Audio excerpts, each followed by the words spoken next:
So welcome to wings एक उड़ान। एक बार फिर से आपका स्वागत है मेरी क्लासेस में, जहां मेरी मिसलिनियस सीरीज़ में आपने मेरे साथ कई टॉपिक्स डिस्कस किए हैं। उसी सीरीज़ को कंटिन्यू करते हुए आज मैं आपके लिए लेके आया हूं इकोनॉमी का पार्ट थर्ड, जिसमें हम पढ़ने वाले हैं कुछ इंपॉर्टेंट हाइड्रो इलेक्ट्रिक प्रोजेक्ट्स। अब ये हाइड्रो इलेक्ट्रिक प्रोजेक्ट्स क्यों हमारे इकोनॉमी के पार्ट हैं?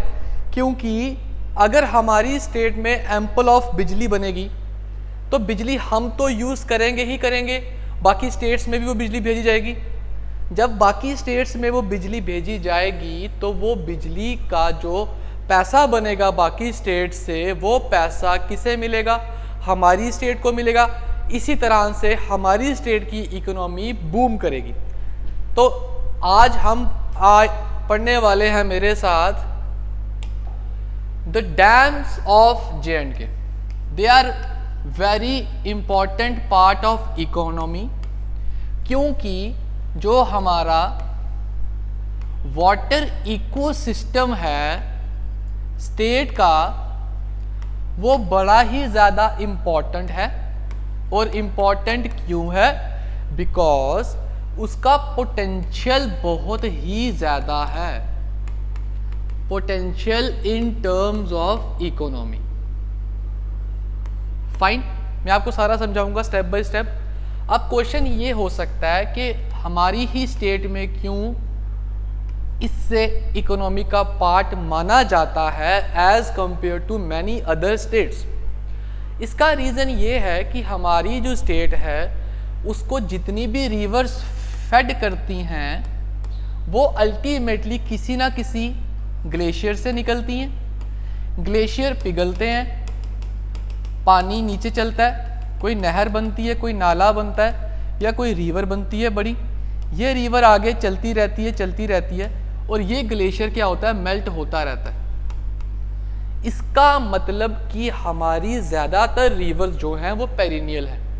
पेरिनियल का मतलब जिनका पानी कम नहीं पड़ता, जो सूखी नहीं पड़ती, जहाँ पे ग्लेशियर्स के पिघलने की वजह से पानी आता ही रहता है।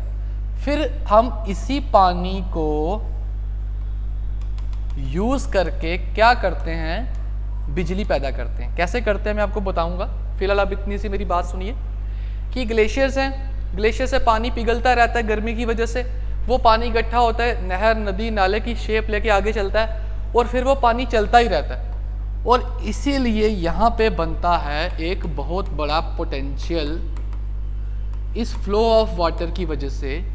वो पोटेंशियल क्या है कि हम इस चलते पानी को यूज़ करते हैं हमारी इलेक्ट्रिसिटी बनाने के लिए। ठीक है, आइए देखते हैं कैसे।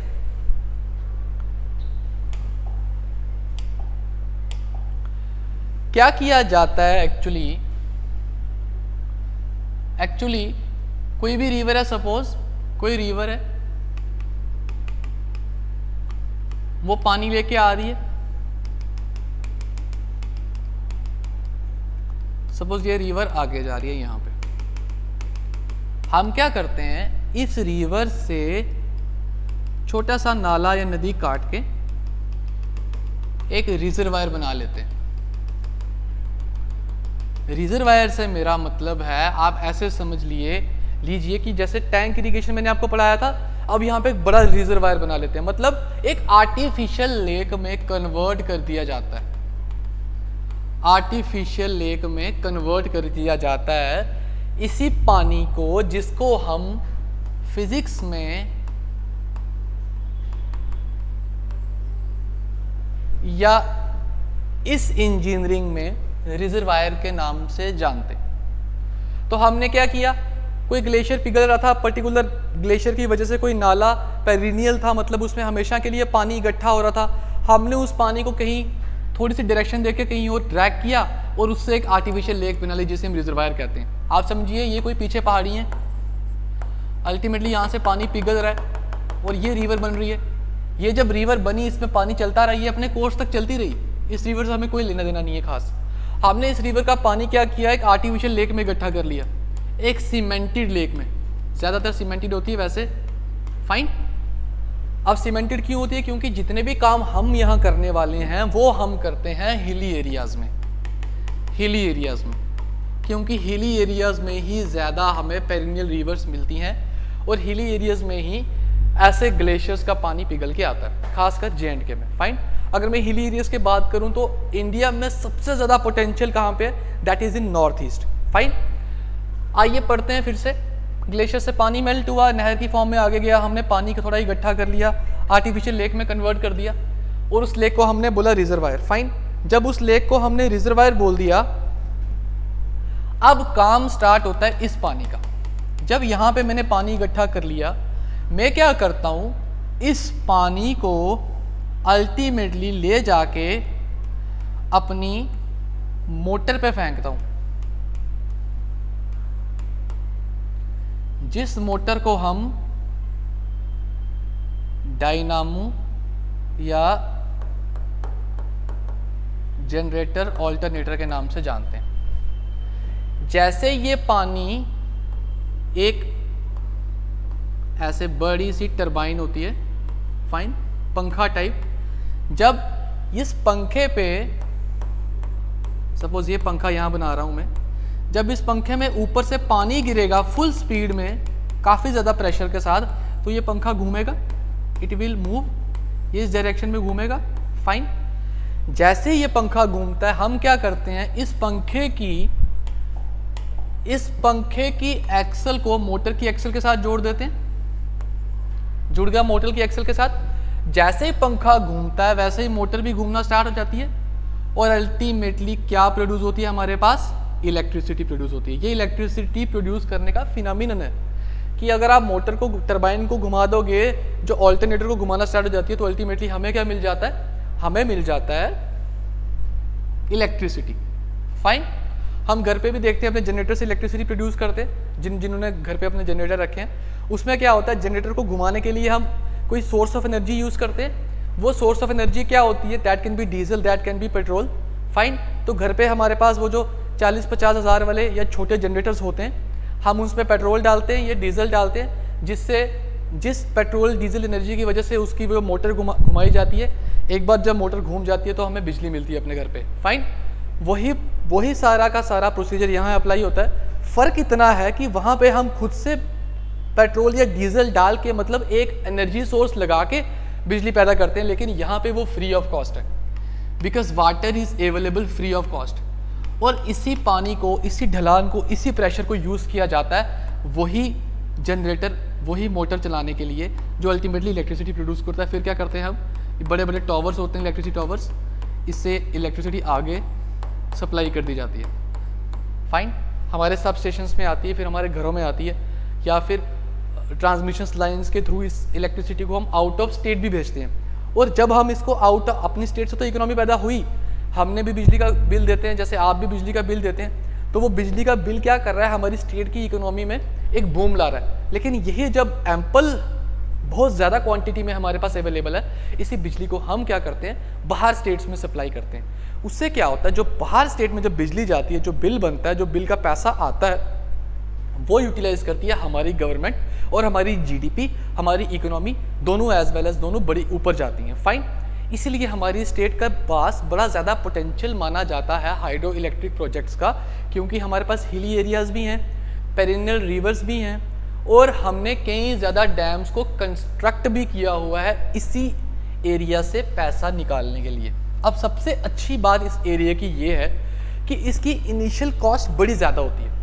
आप इनिशियल कॉस्ट से मेरा मतलब है, अगर मुझे कोई डैम बनाना है, सपोज मुझे एक नया डैम बनाना है, I wanted to create a new dam, तो हो सकता है मेरा 200 से 300 करोड़ खर्चा आ जाए उस डैम को बनाने के लिए।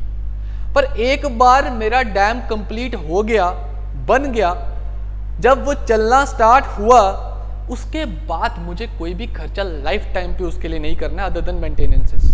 फाइन। कैसे? क्योंकि ये जो पानी है जो डैम को चलाने वाला है, ये तो फ्री ऑफ कॉस्ट है, ये तो बिल्कुल फ्री है। बस एक रिवर आ रही है, मैंने उसको रिवर को अपना सोर्स बना लिया, और ये पानी वेस्ट नहीं होता है। सपोज ये रिवर यहाँ कहीं नीचे जा रही है, जब ये पानी यूटिलाइज हो जाता है यहाँ पे, तो वापस से जाके किससे मिल जाता है, हमारी मेन रिवर से मिल जाता है। तो ना तो हम मेन रिवर के पोटेंशियल को ख़राब कर रहे हैं, और ना ही इसको चलाने के लिए कोई पैसा खर्च करना पड़ रहा है। मतलब एक बार ये डैम बन गया, रिजर्वायर और डैम तैयार हो गया, डैम वर्किंग में आ गया, तो समझो फिर पूरी उम्र बैठ के उस डैम ने हमें बिजली प्रोड्यूस फ्री ऑफ कॉस्ट करनी है। और फिर वो फ्री ऑफ कॉस्ट बिजली हमारी लगभग 2 से 3 महीने या लगभग 1 साल तक ही ये पूरा पैसा पूरा हो जाता है, और उसके बाद हम इससे भी ज़्यादा पैसा कमाना स्टार्ट हो जाते हैं। तो जब हम इससे भी ज़्यादा पैसा कमाना स्टार्ट हो जाएंगे तो हमारी स्टेट की इकोनॉमी तो बहुत ऊपर चली जाएगी, क्योंकि ये बेसिक नेसेसिटी है। आज बिजली, लाइट, ये जो हमारे घर पे बिजली आ रही है, ये हमारी बेसिक नेसेसिटी है आज, just like our cloth, because we are habitual, can't live without lights. Fine, सारी टेक्नोलॉजी सब कुछ हमारा आज बिजली पे ही चलता है, और इसीलिए फिर ये क्या बन जाता है, हमारा एक बहुत ज़्यादा बड़ा इकोनॉमी का पोटेंशियल। तो मैंने आपको समझाया रिवर से कैसे आर्टिफिशियल लेक बनाई गई। आर्टिफिशियल लेक का पानी टरबाइन पे गिराया गया, टरबाइन पे जैसे ये पानी गिरा, मोटर ने क्या बनाई, इलेक्ट्रिसिटी बनाई, फिर वो ट्रांसमिशन लाइन से घरों घरों में गई, सब स्टेशंस में गई या घरों घरों में गई फाइनली। और मैंने आपको बताया कि ये पानी वेस्ट नहीं होता है, ये जो पानी यहाँ आ रहा था अल्टीमेटली ये उसी रिवर से बाद में मिल जाता है, हम सिर्फ इसको टरबाइन चलाने के लिए यूज़ करते हैं। तो हमने सीखा कि कैसे जो हिली एरियाज हैं, पेरिनियल रिवर्स हैं, ग्लेशियर फेड रिवर्स हैं, वहाँ पे आर्टिफिशियल लेक या रिजर्वायर को बना के, जिसमें इनिशियल कॉस्ट शायद कुछ ज़्यादा हो, वहाँ पे हम life time free of cost energy produce कर सकते हैं। हमारी कैसे इस सेंस में जो इकोनॉमी है वो बूम करती है, इसी को मैं आज आपके साथ शेयर करने वाला हूँ। तो हमारी स्टेट में चेनाब भी है, हमने ऑलरेडी रिवर्स में पढ़ा है, झेलम भी है, ऑलरेडी रिवर्स में पढ़ा है, और रावी भी है कहीं ना कहीं, पर ज़्यादातर जो ये हिली एरियाज वाली हैं वो चेनाब और झेलम ही हैं, और इंडस भी है, खासकर वो कश्मीर या फिर लद्दाख वाले एरिया में है, लेकिन still we have manage to build dams on them and thereby we are extracting electricity out of it. Fine, तो आइए देखते हैं कौन कौन सी स्टेट में कौन कौन से डैम्स बने। पहले ही डैम आपके सामने आता है बगलिहार डैम। बगलिहार डैम, अब आपको मैं ये बताता हूँ, सपोज ये फोटो है, आप इमेजिन कीजिए ये पूरी डायग्राम, या बचपन में आप एक और डायग्राम बनाते थे, सिंपल सी डायग्राम मैं बताता हूँ, बचपन में आप क्या बनाते थे, आप बोलते थे ये डैम है भाई साहब, ये डैम का पानी था, ये टरबाइन बनाते थे, ये मोटर बनाते थे इससे जुड़ी हुई, और यहाँ से फिर इलेक्ट्रिसिटी प्रोड्यूस हो जाती है। ये हमारे बचपन की डायग्राम है, और वो रियल टाइम प्रैक्टिकल डायग्राम ये है, उससे भी ज़्यादा प्रैक्टिकल डायग्राम ये फोटोग्राफ है, जिससे आपको मैं समझाने की कोशिश करूँगा कि एक्चुअली क्या हो रहा है। तो आप देखिए ये बगलियार डैम का फोटो है, ये है वो आर्टिफिशियल लेक जिसकी मैं बात कर रहा था, ये सारा पानी जमा किया हुआ है। आप देखिए ये डैम पूरा यहाँ तक है, और ये पानी यहाँ तक, मतलब कि अगर इस पानी को मैं कुछ ना करूँ, बस ऊपर से नीचे फेंक दूँ, तो ये कितनी ज़ोर से वेलोसिटी और प्रेशर से नीचे गिरने वाला है कि बड़ी से बड़ी टरबाइन भी ये घुमा देगा। फाइन, वही किया जाता है। इस रिजर्वायर में पानी कहाँ से इकट्ठा हुआ है, पीछे कहीं चेनाब से, ठीक है, चेनाब रिवर इसे फेड करिए, तो मान लीजिए ये चेनाब रिवर का पानी यहाँ से कहीं से आ रहा था, चेनाब रिवर का फ्लो वहाँ चला गया, वो पीछे से चली गई पहाड़ के पीछे से, और यहाँ पे हमने एक रिजर्वायर बना ली जिसे हम बगलियार डैम का रिजर्वायर बोलेंगे। अब हुआ क्या, इस रिजर्वायर से ही अंदर, सपोज ये पूरा रिजर्वायर है, इसी के अंदर एक बड़ा सा होल है जहाँ से इनलेट है पानी के अंदर के लिए, उस होल को बंद रखा जाता है जब तक बिजली नहीं चाहिए। पर जैसे मैं उस होल को खोलूँगा, वो पानी यहाँ से, ये गेट्स खुल जाएंगे, पानी के छोटे छोटे गेट्स बने हैं, ठीक है। पुष्पा राज फिल्म में भी एक सीन दिखाया हुआ है जहाँ पे ये गेट्स खोलते हैं वो फटाफट और बंद करते हैं। तो जैसे ये गेट्स खुलेंगे, ये पानी आएगा, ये पानी गिरेगा, ये पानी यहाँ रखी किसी मोटर पे, टरबाइन पे गिरेगा, जैसे ही टरबाइन घूमेगी इलेक्ट्रिसिटी प्रोड्यूस होगी, और ऑल्टरनेटर्स के थ्रू ये देखिए टावर बने हैं, ये टावर, ये टावर, ये टावर इस इलेक्ट्रिसिटी को आगे ले जाएंगे। तो ये बेसिक कंस्ट्रक्शन है किसी भी हाइड्रो पावर प्रोजेक्ट की। फाइन, हमने आज आपके साथ स्टार्ट किया बगलिहार डैम। बगलिहार डैम अभी 900 मेगावाट एनर्जी प्रोड्यूस कर रहा है। 900 मेगावाट एनर्जी बड़ी ही ज़्यादा एनर्जी है अगर मैं आपके साथ बात करूं। फाइन, अब आपको पता है कि चेनाब रिवर पे मैंने ऑलरेडी बता दिया, और कौन से डिस्ट्रिक्ट में है ये, this is in Ramban district. कोई जब जम्मू से हम जाते हैं श्रीनगर वाली साइड, तो रास्ते में पीड़ा एरिया आता है, बड़े मशहूर राजमा चावल मिलते हैं वहाँ पे, वहाँ से सामने साफ दिखता है कि बगलियार डैम का पानी है वहाँ पे, या बगलियार डैम दिखता है। फाइन, वो कौन सा डैम है, वो बगलियारी है। तो इसकी कंस्ट्रक्शन बड़ी देर से स्टार्ट की हुई है 1999 से, इससे हमें इतना मतलब नहीं है। ओके, तो हमने पढ़ लिया बगलियार डैम।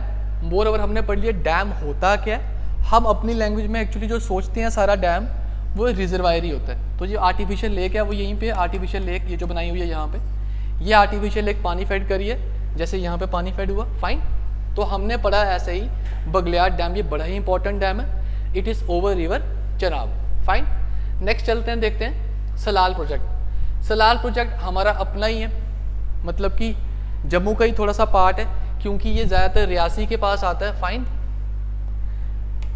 ये आता है रियासी के पास, रियासी डिस्ट्रिक्ट में, ये भी चनाब के ऊपर है। प्रोमिनेंटली जो रिवर इसको फेड करती है वो मेरे ख्याल से अंस रिवर है, जिसका पानी चिनाब में जाता है, जिसका पानी चिनाब से सलाल प्रोजेक्ट में जाता है। ये भी कुछ वैसी ही कंस्ट्रक्शन है, यहाँ के रिजर्वायर बनाया हुआ है जहाँ पानी इकट्ठा है, पानी यहाँ से नीचे फेंका जाता है, यहाँ टरबाइन है जो घूमती है और फिर बिजली प्रोड्यूस होती है। फाइन, वैसे अगर आपको कोर इलेक्ट्रिकल में समझाऊँ तो ये जो पानी ये अंदर कहीं गिरता है इसके, जहाँ पे टरबाइन होती है, और ये आउटलेट सिर्फ वाटर के लिए है, लेकिन आप समझने के लिए याद रखो कि यहीं पे टरबाइन है। फाइन, क्योंकि इससे लेना देना नहीं है, हमें अल्टीमेटली अपने क्वेश्चन सॉल्व करने हैं। तो सलाल कहाँ पे है? चिनाब रिवर पे है। Fine, first under Indus water treaty maintain by NHPC। Indus water treaty क्या है? ये treaty, the treaty was signed between India and Pakistan. हमारे यहाँ पे जो 6 मेजर रिवर्स हैं including Indus, that is Indus हो गया, चनाब हो गया, झेलम हो गया, रावी हो गया, सतलुज हो गया, ब्यास हो गया। अब पानी पे तो किसी का हक नहीं होता है, या फिर पानी पे सबका हक होता है, लेकिन अगर हम पानी को अपने अंदर बार बार यूटिलाइज करते रहेंगे अपनी स्टेट में, तो उसकी जो क्वांटिटी है वो कम जाएगी हमारी नेक्स्ट कंट्री में।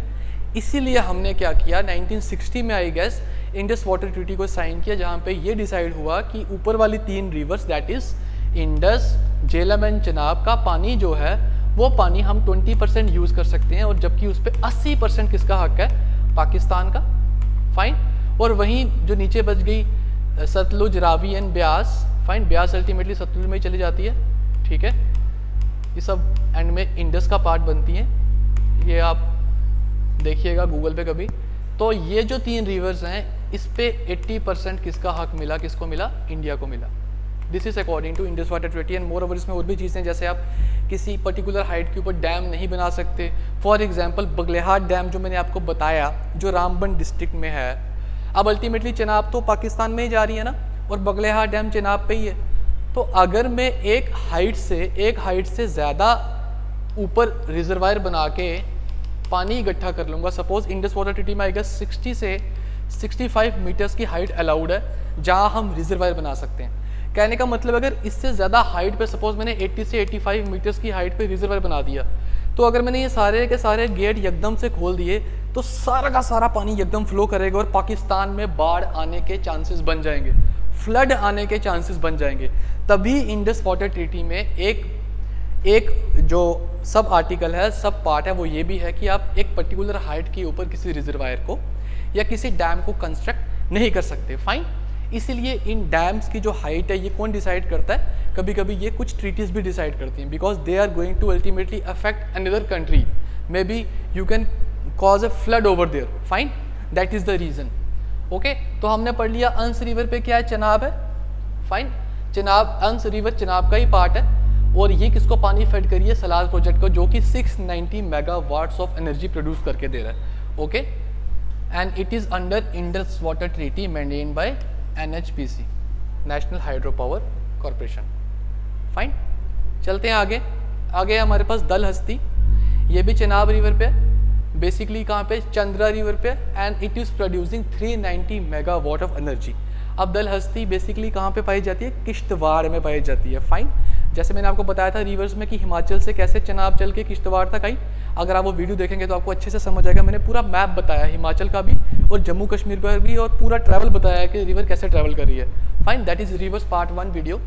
अब दल हस्ती में वही कुछ है, चनाब की जो पार्ट थी चंद्रा रिवर, उसने किश्तवाड़ में दल हस्ती जो प्रोजेक्ट है उसको पानी दिया, और वहाँ से इस पानी के नेचुरल फ्लो को यूज़ करके हमने 390 मेगावाट ऑफ एनर्जी को प्रोड्यूस किया।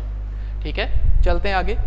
अब ये है चुतक जो है डैम है, दिस इज ऑन सुरू river Kargil. Fine, and it is producing 44 megawatts of energy. ये फोटो ज़्यादा क्लियर है, अच्छे से समझ आ रही है कि रिजर्वायर क्या है। हमने एक रिवर का हिस्सा निकाल के उसे रिजर्वायर में कन्वर्ट किया, एक आर्टिफिशियल टैंक में या आर्टिफिशियल रिजर्वायर में या फिर एक आर्टिफिशियल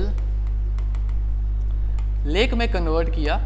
जब ये लेक में कन्वर्ट हो गया, अब आप देखिए इसकी हाइट यहाँ है और डैम की हाइट यहाँ तक है, तो यहाँ से यहाँ तक पानी को प्रेशर करने की, पुश करने की ज़रूरत नहीं है। नेचुरल फ्लो के साथ विद प्रेशर एंड वेलोसिटी पानी गिरने वाला है। और अगर वही पानी अगर हम टरबाइन पे गिरा दें तो अल्टीमेटली क्या होएगा, हमारी बिजली प्रोड्यूस हो जाएगी, जिसे हम फिर टावर्स के थ्रू, आपने देखे होंगे बड़े बड़े टावर्स जो बिजली की तारें लेके जाते हैं, ठीक है, टावर्स के थ्रू आगे ले जाते हैं और अल्टीमेटली ये हमारे घरों में इलेक्ट्रिसिटी फीड की जाती है वाया अ सब स्टेशन। जैसे जम्मू में नरवाल सब स्टेशन है, सबने देखा होगा, बड़ा सा ग्रिड स्टेशन जिसे कहते हैं। ओके, तो ये सुरू रिवर की कहानी है। दैट इज सुरू रिवर जो है वो कारगिल में है और उस पर जो डैम बना हुआ है, क्वेश्चन ये पूछ सकते हैं कि सुरू रिवर पे कौन सा डैम बना होता है, that is Chutak dam and it is producing 44 megawatts of energy. Okay, चलते हैं आगे। नेक्स्ट हमारे पास है किशन गंगा डैम। किशन गंगा जो है, किशन गंगा को ही नीलम रिवर भी कहा जाता है। मैंने आपको बताया था कि it is very important tributary of river Jhelum.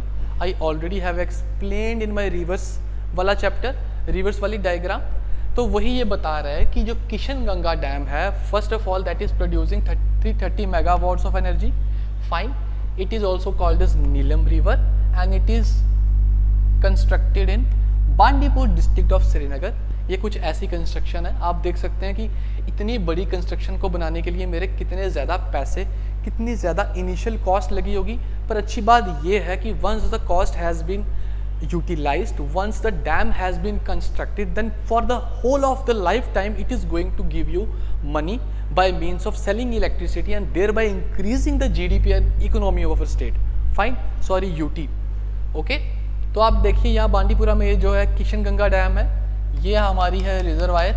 यहाँ से पानी गिरता है नीचे, यहाँ के अंदर लगी होगी टरबाइन जो इलेक्ट्रिसिटी प्रोड्यूस करती है और ये पानी वापस कहाँ जा रहा है, अपनी मेन रिवर में मिल जाएगा, झेलम में मिल जाएगा। ठीक है, अगर सपोज झेलम का कोर्स कुछ ऐसा है, ठीक है, तो यहाँ से हमने थोड़ी सी एरिया से पानी यहाँ तक लाया, ये रिवर यहाँ से यहाँ आई और जो ये पानी था ये बिजली बनाने के बाद वापस किससे मिल गया, झेलम से मिल गया। कहने का मतलब इस पानी को ज़ाया नहीं किया जाता।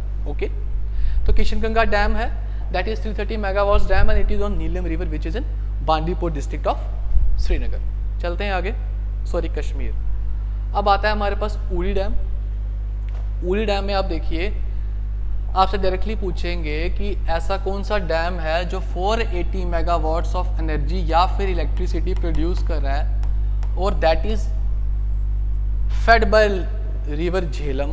तो आपका आंसर क्या होएगा, दैट विल बी उड़ी डैम।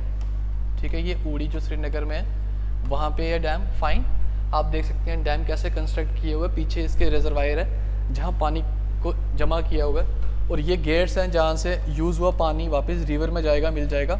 ठीक है, जैसे ही ये जो पीछे रिजर्वायर होएगी इसके पिछली साइड, वहाँ का गेट खोलेंगे तो पानी कहीं अंदर टरबाइन पे गिरेगा, मोटर जैसे ही चलेगी ये तो चलती रहेगी और पानी नीचे बहता रहेगा और इस तरह से हमारी प्रोड्यूस होगी इलेक्ट्रिसिटी। फाइन, नेक्स्ट हमारे पास जो है वो है रेटल डैम। फाइन, इस रेटल डैम के लिए लाइन एक आई थी जेके में क्वेश्चन पूछा था, which dam is between Dulhasti upstream and Baglihar downstream, that is, उसका आंसर क्या बन जाता है 850 मेगावाट। ये क्वेश्चन पूछा था तो मैं डायरेक्ट लाइन आपके सामने ले आया कि ऐसे ही घुमा फिरा के अगर आपसे कोई क्वेश्चन पूछ लिया जाए डैम्स में बेसिकली, तो आपने कैसे उसका आंसर करना है। So the dam between Dulhasti upstream and Baglihar downstream, मतलब दलहस्ती ऊपर से बगलिहार नीचे से है, उसके बीच में जो डैम है basically that is fed by Chenab and producing 850 megawatts of energy. तो वो कौन सा डैम हुआ, वो हुआ हमारा रेटल डैम। ठीक है, रेटल डैम। फाइन, चले आगे, it is in Kishtwar only. Fine, अगला हमारा आता है निमो बैसगो डैम। इसका पूरा नाम निमो बैसगो है। Fine, 45 megawatts of energy produce कर रहा है और कहाँ पे है, Alchi river in Srinagar. Okay, and it is taking water of Indus river. तो इंडस रिवर का पानी है, इंडस रिवर के पानी को यूज़ करके ये डैम एक रिजर्वायर बनाई गई है पीछे कहीं पे, उस रिजर्वायर से फिर पानी गिराया गया और फिर से क्या बना ली गई, इलेक्ट्रिसिटी बना ली गई। तो ये जो विलेज है ये कहाँ की विलेज है, ये village belongs to between Srinagar and Ladakh, fine, mostly in Srinagar. Then Indus river का पानी यूज़ किया गया और 45 मेगावाट ऑफ एनर्जी प्रोड्यूस कर ली गई। इसमें जेकेएसएसबी ने डायरेक्ट क्वेश्चन पूछा था कि बताइए जो नीमो बैसगो डैम है वो कौन सी रिवर का पानी यूज़ कर रहा है। So the answer is Indus river, fine. चलते हैं आगे। अब आता है हमारे पास पक्कल दुल डैम। अब जो पक्कल दुल डैम है इट इज़ अगेन, यानी लिखा हो ना मारुस्दा रिवर। आपने मेरा रिवर का वीडियो 1 अगर देखा होगा चेनाब का, तो मैंने मारुस्दा रिवर को बड़े अच्छे से एक्सप्लेन किया है, बताया है इसका नाम वॉरवन भी है, ठीक है। ये कहाँ से आती है, क्यों आती है, इसकी सब स्ट्रीम्स कौन सी हैं, या मारुस्दा की अपनी ट्रिब्यूटरीज कौन सी हैं। अगर आपको पता करना है तो आप इससे 2-3 वीडियोस पहले वो वीडियो आप देख सकते हैं। तो मारुस्दा रिवर छोटा छोटा मोटा मोटा बताऊं तो ये चेनाब की ट्रिब्यूटरी है, और ये मारुस्दा रिवर चेनाब में किश्तवाड़ वाले एरिया में मिलती है। ये भी मैंने बताया था उस वीडियो में अच्छे से, पूरी यहाँ से यहाँ तक कोर्स ड्रा किया था मैंने रिवर का, आप देखिएगा प्लीज़। अगर आपको समझ नहीं आ रही है अच्छे से तो वो देखेंगे तो आपको रिवर्स का पता चल जाएगा। अब मैं आपको बता दूं कि मारुस्दा रिवर चेनाब की ट्रिब्यूटरी है, मारुस्दार की भी ट्रिब्यूटरीज हैं। चेनाब जो मारुस्दा रिवर है वो चेनाब में मिलती है किश्तवाड़ में जाके।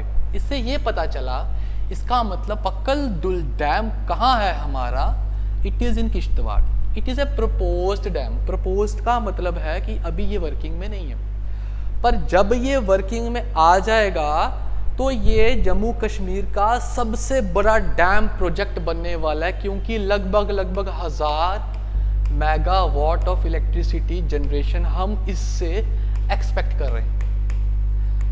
1000 मेगावाट अगर ये प्रोड्यूस कर देगा तो इसका मतलब कि ये आधा दिल्ली फीड कर सकता है इलेक्ट्रिसिटी से। तो सोचो कि इकोनॉमी में कितना बूस्ट मिलेगा, कितना पैसा हमारी स्टेट के पास आएगा, और वो एक्स्ट्रा पैसा फिर कैसे हमारी डेवलपमेंट के लिए यूज़ किया जा सकता है ना। तो पढ़ लिया हमने Marusudar river, that was the tributary of Chenab which joins Chenab at Kishtawar, therefore Kishtawar must be the area where Pakkal Dul dam is proposed. Fine. Once the dam is done with its construction, after construction, it is expected to produce 1000 megawatts of energy, and that energy could be utilized to first of all to feed us, but we are already feeded. हम self sufficient है electricity में, because already Salal project हमें electricity दे रहा है। However Baglihar project की ज़्यादा बिजली जो है वो बाहर वाली स्टेट्स में ही जाती है, फाइन, बिकॉज वो प्राइवेटाइजेशन वाला थोड़ा सीन है। लेकिन जब ये बन जाएगा तो ये हमें भी इलेक्ट्रिसिटी दे सकता है और बाहर वाली स्टेट्स को भी। इससे पता चलता है कि कितना ज़्यादा पोटेंशियल बन जाएगा हमारे पास इलेक्ट्रिसिटी का, and the economy because of this project will boom like a shooting star, fine. तो 1000 मेगावाट्स एनर्जी अगर पूछ ले कोई कहाँ प्रपोज है तो दैट इज़ पक्कल दुल। फिर अगर पूछ ले कोई कि मारुस्दा रिवर पे कौन सा डैम है, अगेन पक्कल दुल। और पूछ ले कि पक्कल दुल डैम है कहाँ पे है तो that is in Kishtwar, fine, that is इन किश्तवाड़।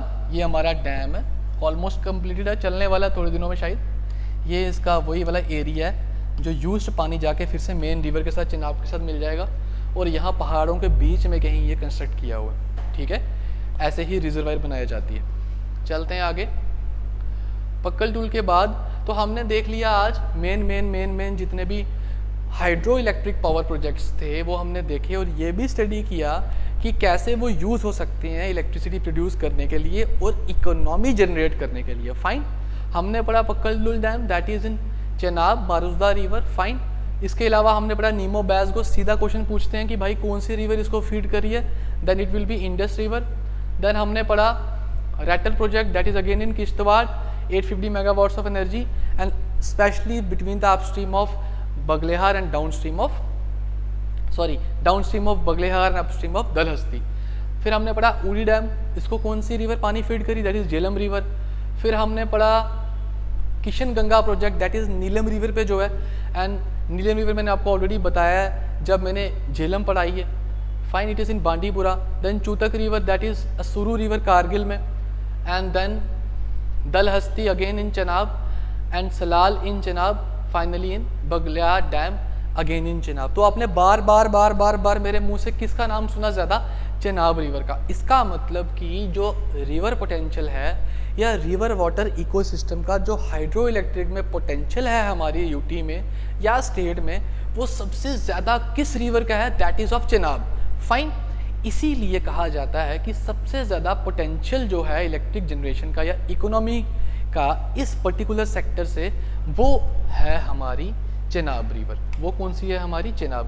तो नंबर 1 अगर ये क्वेश्चन पूछ लें, which river is number 1 in potential of hydro electric power projects in Jammu and Kashmir now and in future as well, that will always be Chenab. Future क्यों बताया? क्योंकि again जो propose dams है हमारे पास पक्कल दुल टाइप, वो भी चेनाब के ही अंडर आते हैं और वो ऑलमोस्ट कंप्लीट भी होने वाले। तो चेनाब में क्या हो गया? ये हमारा हाईएस्ट पोटेंशियल बन गया। किसका potential? Hydro electric power projects that might boom, that will surely boom the economy now and will do in future also. Then Chenab के बाद झेलम, झेलम के बाद इंडस और छोटे मोटे डैम रावी पे। ठीक है, रावी पे बड़े डैम भी हैं जैसे रंजीत सागर डैम है, लेकिन वो हमारी स्टेट का पार्ट नहीं है। वो रावी ज़्यादातर फ्लो कर जाती है पंजाब में, तो वो उनका पार्ट है, वो उनकी इकोनॉमी का सेक्टर है। तो इसलिए ये मैंने यहाँ पे एंड में रखा है, because we are seeing the things by the aspect of our state और UT, that is JNK only. ये सब JNK के बेसिस पे है, तभी Chenab is number 1, Jhelum is number 2, Indus is number 3 and Ravi is at number 4। Fine, again Indus का भी बहुत ज़्यादा पोटेंशियल है, बट वो ज़्यादा पोटेंशियल किसको फीड हो रहा है? वो पाकिस्तान को डायरेक्टली फीड हो रहा है। फाइन, तो इसके साथ आज का टॉपिक ख़त्म हुआ। आज हमने पढ़ा इकोनॉमी का पार्ट 3, जहां मैंने आपको सिखाया कि कैसे एक हाइड्रो इलेक्ट्रिक पावर प्रोजेक्ट जो सिर्फ पहाड़ी इलाकों की विशेषता है, पहाड़ी इलाकों की ही कैरेक्टरिस्टिक है, क्योंकि यहीं पे पेरिनल रिवर्स पाए जाते हैं जो ग्लेशियर्स मेल्ट होने की वजह से पानी देते रहते हैं और वो पानी चलता रहता है, और उस चलते पानी को मतलब फ्री ऑफ कॉस्ट एनर्जी को कैसे यूटिलाइज किया जाता है इलेक्ट्रिसिटी बनाने में, और फिर कैसे वो इलेक्ट्रिसिटी ट्रैवल करती है एक स्टेट से दूसरी स्टेट और पैसे कमाने में या फिर स्टेट की इकोनॉमी बढ़ाने में काम आती है। आपने मेरे साथ कई एग्जांपल्स देखे, यही मेन एग्जांपल्स हैं, आपको इसके बाद पढ़ने की ज़रूरत बिल्कुल नहीं है। मोर ओवर आपने ये भी देखा सब एग्जांपल्स को पढ़ने के बाद कि इसका मतलब कि नंबर 1 पोटेंशियल किस रिवर का है हमारी स्टेट में, तो वो बन जाती है चेनाब, नंबर 2 में बन जाता है झेलम, 3 में इंडस एंड 4 में रावी। मैंने आपको ये भी बताने की कोशिश की कि कैसे एक हाइड्रो इलेक्ट्रिसिटी प्रोड्यूस की जाती है, मतलब हाइड्रो मतलब पानी, इलेक्ट्रिसिटी मतलब बिजली, मतलब कैसे पानी को यूज़ करके हम बिजली बनाते हैं। वैसे ही और भी प्रोसेसेस हैं बिजली बनाने के, जैसे थर्मल पावर प्लांट्स होते हैं, न्यूक्लियर पावर प्लांट्स होते हैं, पर हमारी स्टेट में सबसे ज़्यादा पोटेंशियल किसका है? Hydro electric power potential. जबकि अगर मैं इंडिया की बात करूं, थोड़ा सा बड़ा ओवरव्यू बताऊं, तो सबसे ज़्यादा पोटेंशियल हमारे पास इंडिया में आ जाता है थर्मल पावर प्लांट से। फाइन, जो आपको शायद पढ़ने भी हैं सब इंस्पेक्टर फाइनेंस के लिए, अगर कल को उसका हम सिलेबस स्टडी करते हैं साथ में तो मैं आपको ज़रूर पढ़ाऊँगा। पर फिलहाल के लिए आप ये सारे टॉपिक्स याद रखिए, इसे पढ़ते रहिए, रिवाइज करते रहिए। आज हमने ख़त्म कर दिया अपना इकोनॉमी का पार्ट 3, इसी के साथ चलते हैं, फिर मिलेंगे। Thank you.